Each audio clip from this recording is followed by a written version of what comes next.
Okay, we'd like to welcome everyone out to our county work meeting this afternoon. We've asked UDOT to come in and basically do a presentation update for us. I do know that the cities have been invited to be online, so I'm sure there's a number of people that are watching this. I think everyone knows Mike Romero, probably one of the nicest guys ever, and hopefully he'll tell us everything that we want to know at this point in time. Usually, Mike, when we're presenting, we'll take our masks off if you want to, but other than that, we all do wear our masks on that. So with that, I'll turn that over to you. Thank you. Thank you, Commissioner Stevenson. It's a pleasure to be here this afternoon. Let's see if we can get the presentation up and going.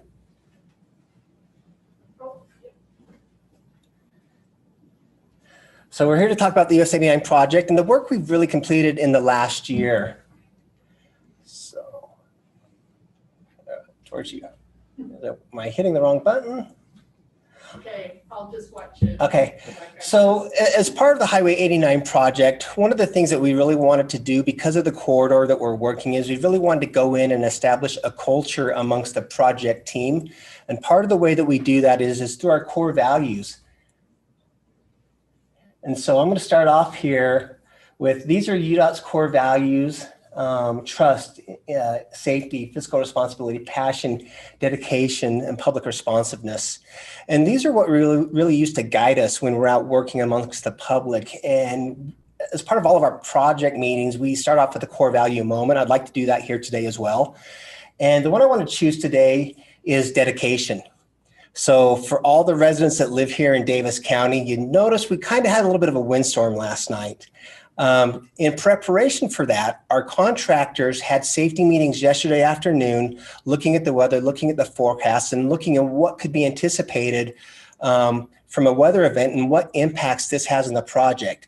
And about 2:30 this morning, the contractor got a phone call from the county sheriff's office saying, hey, the winds are starting to pick up, your signs are starting to move.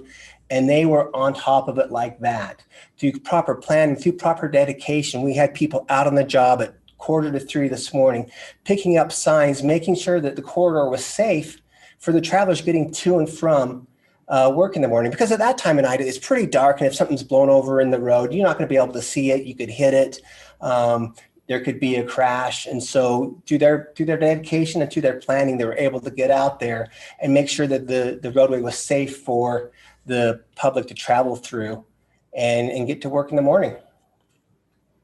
And so I will turn the time over to Brian Griffith. He is the project manager for Oak Hills Constructors, and he will walk you through the construction progress that we've had this last year, and as well as what we get to see this next upcoming construction season.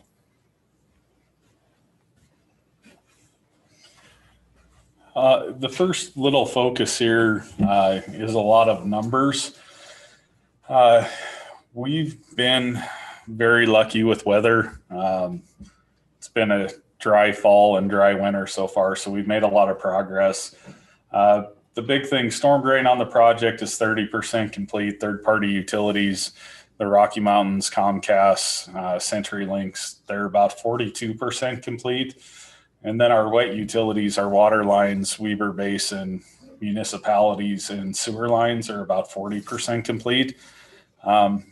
The overall project's probably closer to 30, but we needed to get those third parties done to finish the roadway. So some of the big numbers we have, 500,000 cubic yards of excavation, earth moved, and then that same 500,000 yards went into an embankment somewhere else. 50,000 tons of permanent asphalt was placed this year.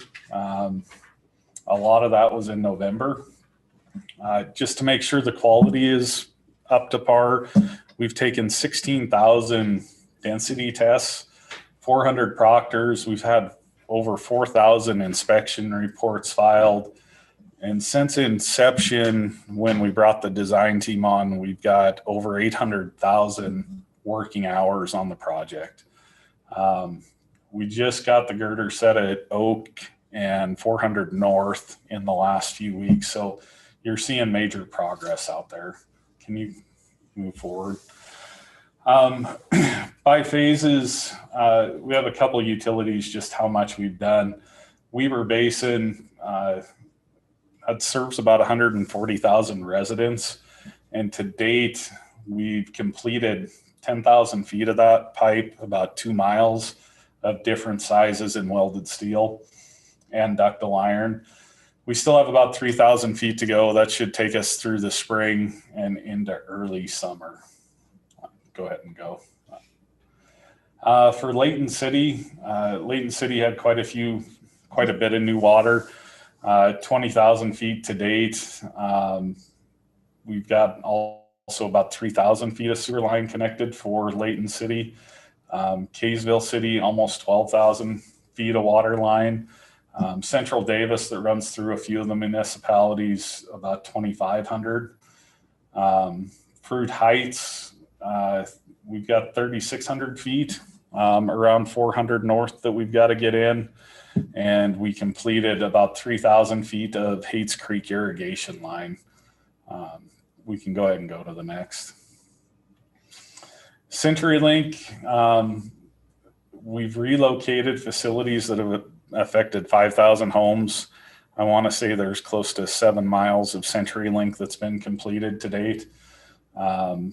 There's been some upgrades in the high-speed internet at Oak Hills, and some future expansion down Oak Hills towards the Temple area. The big part for us and for all the residents in Davis County was just getting the pavement in for this year. We had hoped to get about 40,000 tons complete. We actually exceeded that by 10,000 tons. Quite a bit of the East Frontage Road is done. We got some of the West Frontage Road done, and we continued to work there. The point of that last slide, we were able to work with UDOT and look at the temperature specification that they have to control quality. We made some modifications to our asphalt mix that allowed us to pave a little later, and we still hit 100% quality paving late into the year. So this is our 400 north, 200 interchange. We can go ahead and go to the next slide.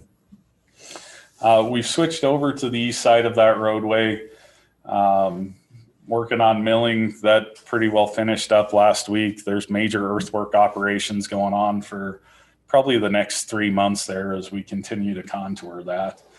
The girders got set a few weeks ago. We'll continue to place the deck on there, the rebar, and get ready for concrete. We expect that sometime this summer to open up.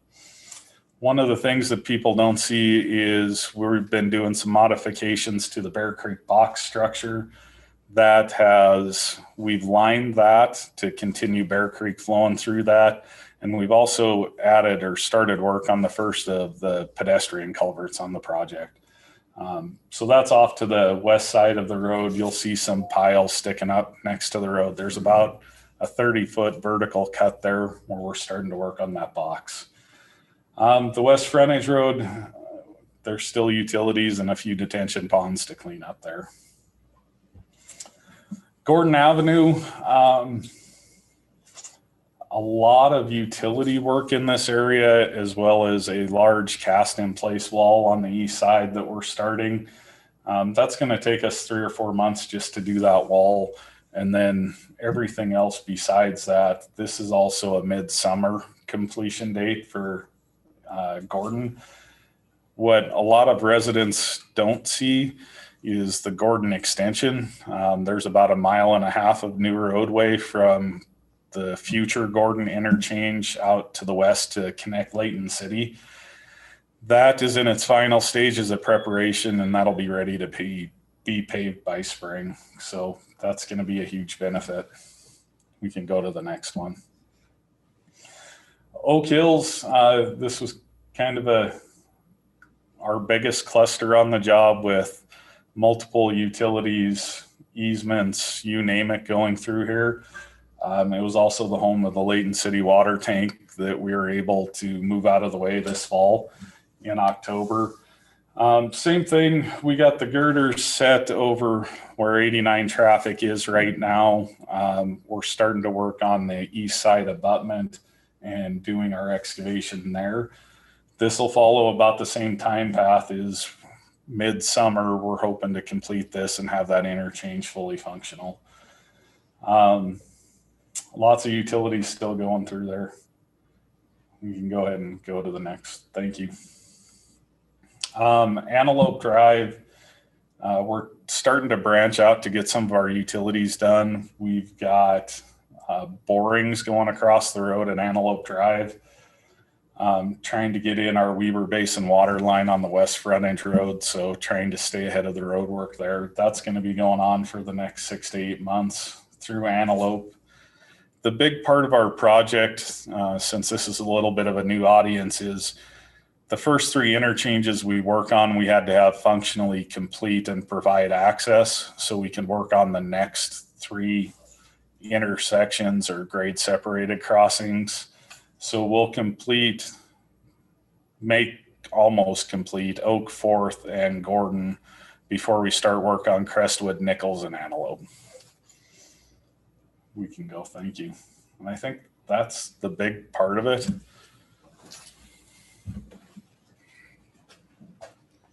So as you can see, this first year has really been about getting the work done at the interchanges, the 3 interchanges we've been working on, but also getting the utilities relocated. The one number I didn't see in this list is we had about 150 miles of utilities to relocate along the corridor. Now this section is only about 9 miles long. So if you think about that, you've got them running up and down 15 times or more just in utilities, whether it's water, sewer, fiber, power. We've got them all up here. We have to work around all of them. And for us to really get in and do the work that we need to do, it's been a pretty monumental effort. And we've had to coordinate with different federal agencies as well as different districts like the Weber Basin Water Conservancy District. And so once we get those out of the way, we can really start to pick up some speed and get the relocations done. And as all of this work gets complete and gets moving forward, we do have other areas that we've had quite a few questions about. One is the I-84 US 89 interchange and what that's going to look like in the future. And the Region 1 office has done some studies looking at long-term and short-term solutions, and they're kind of pass that information on to senior leaders to let them be able to go in and make decisions.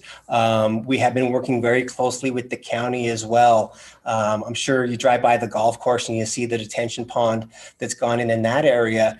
And we spent quite a bit of time working with the county and working with the golf course to figure out what was the right solution for that location. We had a different design when we started out, and after some coordination, it took us about 6 or 7 months to work through what that design really should look like and how it best suits the golf course operations as well as UDOT's needs and Fruit Heights City's needs. And we've come up with a solution, but now we have to go back in and get all the legal documents put together and get those all assembled so we can actually go out and acquire the property from the county. And, we're really, really grateful for the working relationship that we have and the trust that we have between each other, because the county was willing to sign a permit to allow us to get in and do the work so we can get the work done when it's beneficial for the golf course and the contractor, and still have to come back in and get all the I's dotted and T's crossed. And so I think it's been a very beneficial relationship that we've had so far. And I will open it up. If there's any questions that the group has, I'd be more than happy to answer them.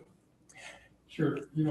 Part of the situation with the golf course area of Fruit Heights City was the water situation that we had with the well that's over on the Fruit Heights side. And there was an agreement a number of years ago between the county and Fruit Heights in supplying water to that. Is there a way that the county, I know Fruit Heights is talking about drilling another well. Is there any way from what you can see that the county can work with UDOT and Fruit Heights City to basically continue to utilize that water for irrigation? Yes, and so and I don't want to speak for Brandon Green or Mayor Pullman, they're not here right now, but we have had quite a few conversations with them, and kind of what we're trying to do from a planning output is we want to keep that well in effect in place until the Hates Creek irrigation is turned on this summer. We are rerouting the Hates Creek irrigation lines, and we are also putting in some water lines with Fruit Heights City. And in the conversations with the city that we've had, we're looking at a solution to be able to tie in to the city water source right there that is outside of the well location. So that kind of takes the drilling of that new well off the critical path. We'll be able to get some water to the golf course in the fall from an additional source. One of the things, think as far as Davis County is concerned, you know, we are known for having some fairly nice golf courses. It's a great golf courses. In this process, over the past few years, we've lost, in a sense, our flow of water, which basically keeps the waterways, the ponds in that full. Is there anything that you guys can look at in this process with what you're doing to see that if we can try to get that water? And I know this is the first time I talked to you. Yeah, so I'm trying to figure out which water you're talking about. Well, basically what flows into, they've had an agreement sometime in the past, and we're looking into it to find out exactly what it was, but there was water that basically ran onto the golf course that fed the ponds and the little creeks that they have, taking the water from one pond to the other. Right now, I think almost all the ponds are dry because we kind of lost our source. And I don't know what it is, but while we have everything torn up and we're looking at things, that might be something. Yeah, and I think that's something that we could look at and see if it's, if it's a source that's off-site and it's outside of the project's control or outside of the project impact. There's really not a lot that we can do about it, but if there's something that we can do to accommodate it through construction, whether it's putting in, some cross pipes and culverts and things like that, I think there's a potential for some options if the water is getting to the road and needing to cross the road. Another question I have, your costs, how have your costs been coming? We're still in that evaluation process. We've had a couple of different delays related to some outside agencies that we're trying to work around, as well as this COVID-19 has had some impacts on our schedules. We've had to reallocate work, shift some workflows around. And so right now we have had some budget increases, but how they affect the overall project cost and long-term budget, we're about 30% complete. And so we really need to be about that 60% to have that number really nailed down. I'll ask you another one. On the I-84 situation, you and I talked the other day a little bit about ways in a sense.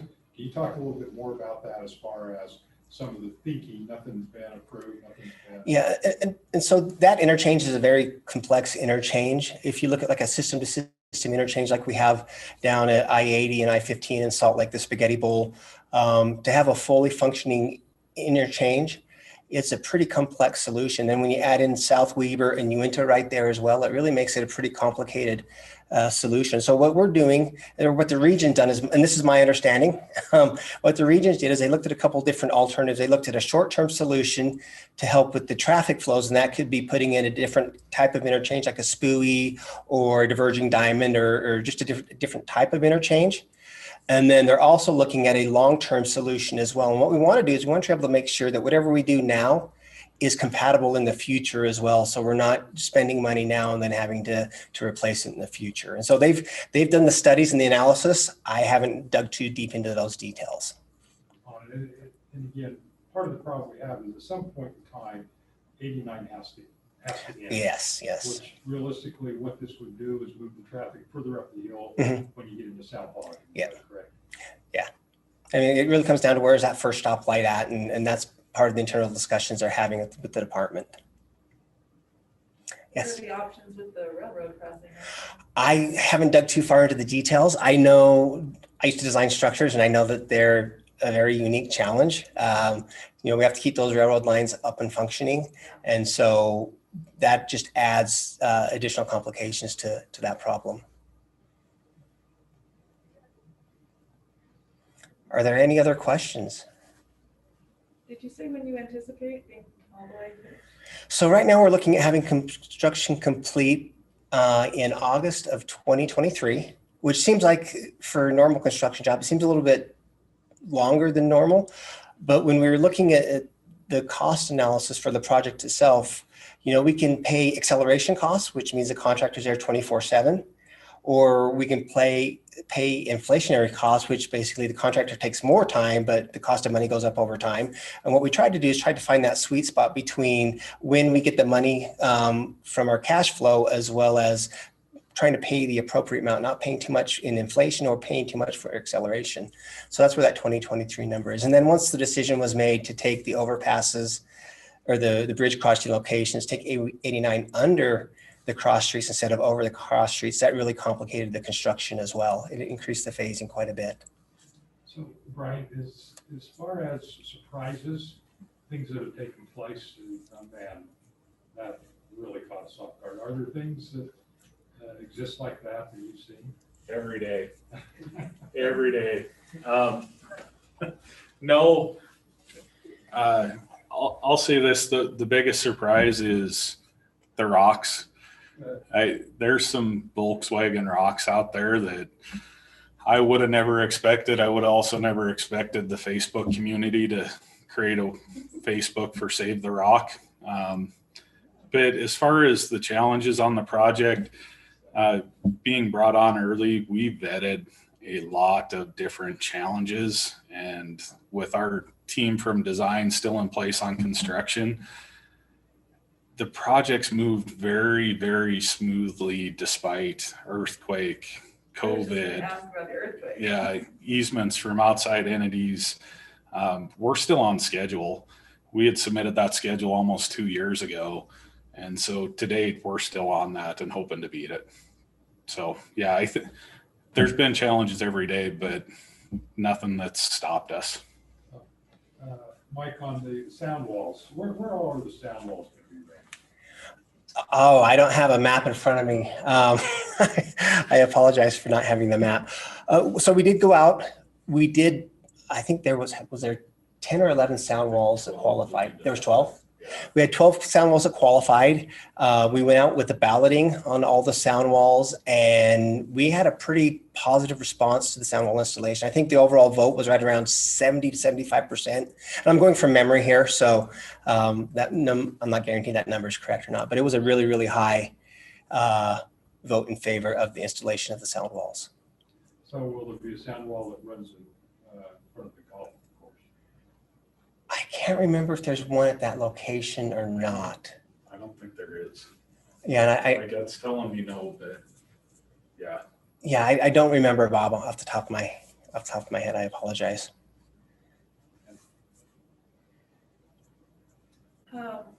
So there's a piece of legislation running this year about the billboards, and so I had someone ask me about what we know about billboards on 89 into the future, yes or no, or what do we know? And actually also the West Davis corridor, asking about that too, the continuation.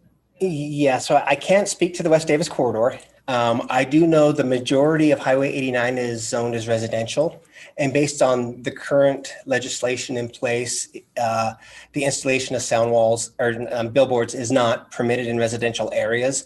Now there is one billboard along the corridor that we do have to relocate, and we're been working with Layton City on finding a new location for that. But I really can't speak to what future legislation is coming up or anything like that. I just know in the past, it was not allowed in residential areas. Is that the billboard down there by that box culvert we've been working on, the one that fell down?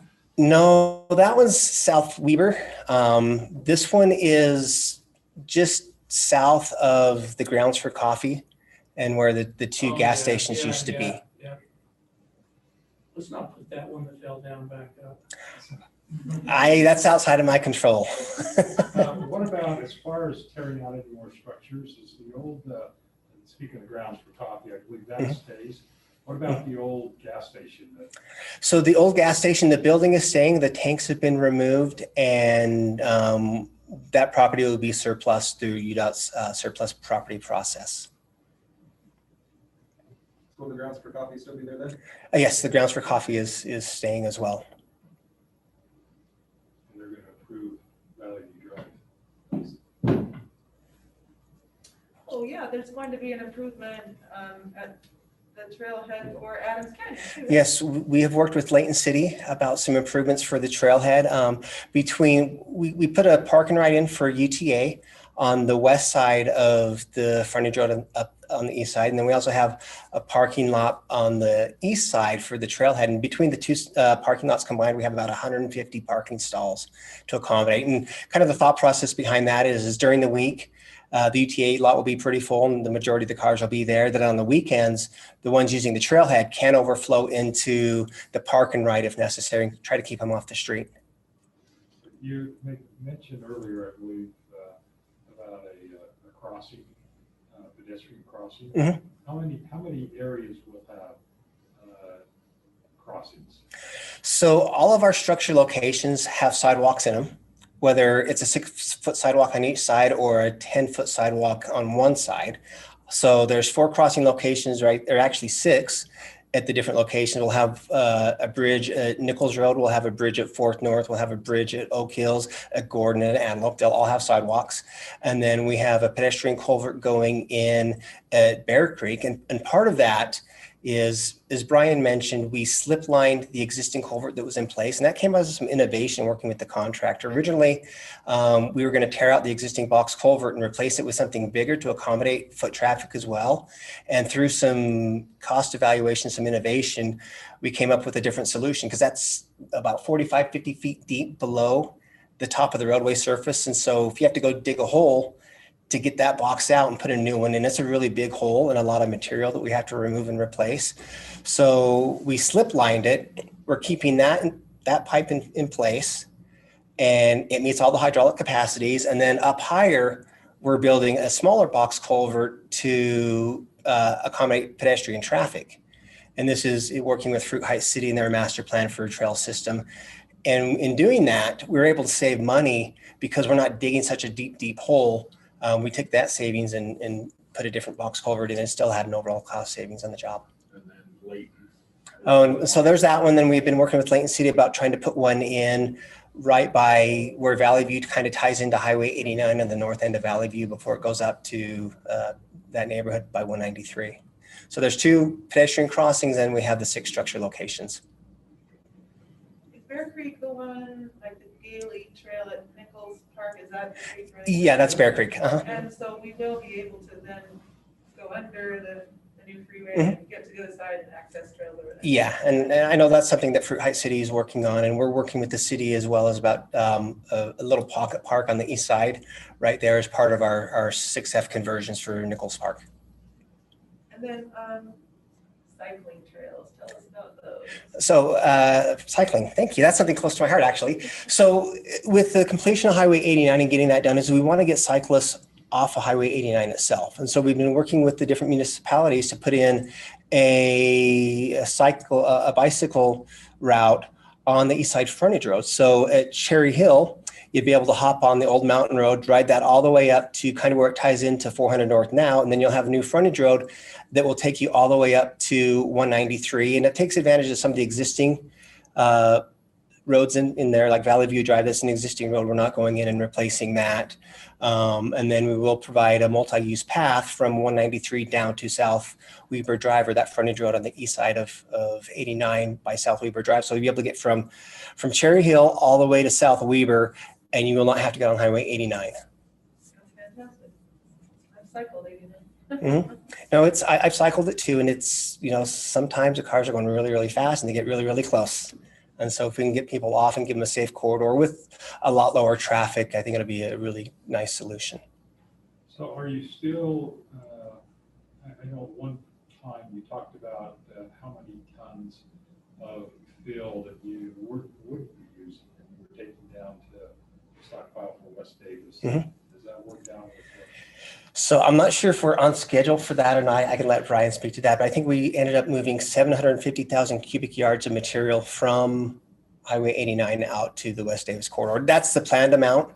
And I'm not sure how much of that we've moved out there yet or not. Only about 20,000. So we've moved about 20,000. And we worked with that contract team to make sure that they're able to spell out in their contract documents when that material will be available based on our construction schedule. And you've always been so accessible with questions that come up. And there was our director of golf courses at Valley View, who has always been concerned, sees the deer that get killed. And I think you said I'm sorry, I missed part of that. There's always a history of the deer that Yes. you have sadly get hit.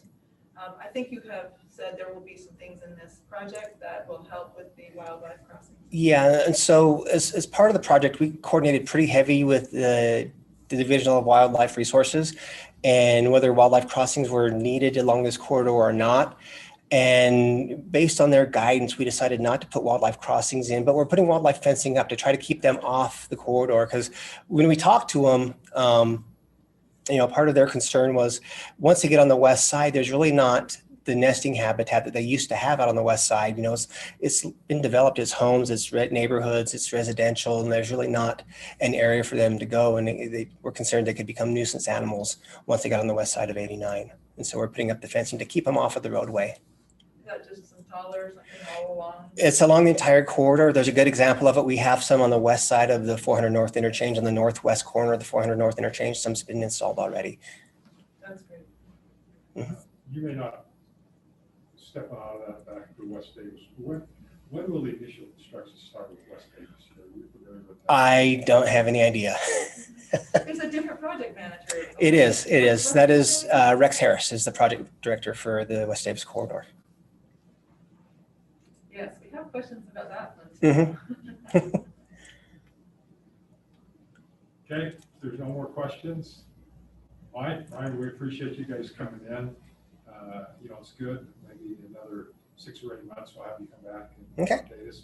I know you've told us that if we want to come go for a little drive about, we can contact your office and you can help us on that. But we're grateful for you taking the time to come in here and put this presentation together to help us as far as it goes. Hopefully, any of the cities or anyone else that's online, it's helped them also as far as probably a lot more questions. Yeah. Anyway, we do thank you for your efforts and everything you're doing. So. Thank you for taking all of the input and the feedback. That's been a really big part of this project. It has. We actually have the largest Facebook group in the state. Wow. As part of the 89 corridor project, and they're a very, very active community, and they're fun to deal with, and we get questions from them on a daily basis. We have a fantastic PI group that manages that and manages that effort, and so it's actually worked out really, really well. That's great. So thank you. Thank you. Thank you, appreciate it. With that, that'll bring us to a conclusion of our work meeting today.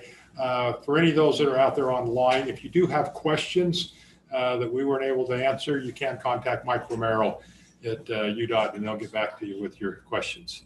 So with that, we'll take a motion to adjourn. So moved. Okay, with that, we're adjourned at this time. Thank you again. Appreciate everyone.